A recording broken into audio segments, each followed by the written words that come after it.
Hello YouTube viewers, so karon mo balik ta sa www.ncsc.gov.ph para mahibaw-an kung na-verify na ba, naabot na ba sa main ang inyong online registration og na-record na nila. So ang imong pinduton is ang verify here. Ana nga option, ana nga verify here na iduha ka option.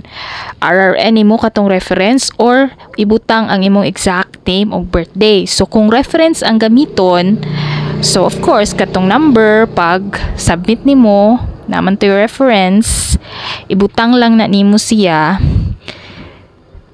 And be careful kay nagali isa ka number ana isa ka digit nga na mali, di yun na mo gawas inyong name.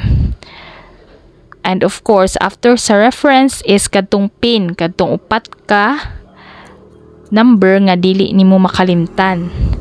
Muna imong ibutang then submit. Anya maghuwat lang ka o pila ka seconds para matrace dito po sa ilang system unya.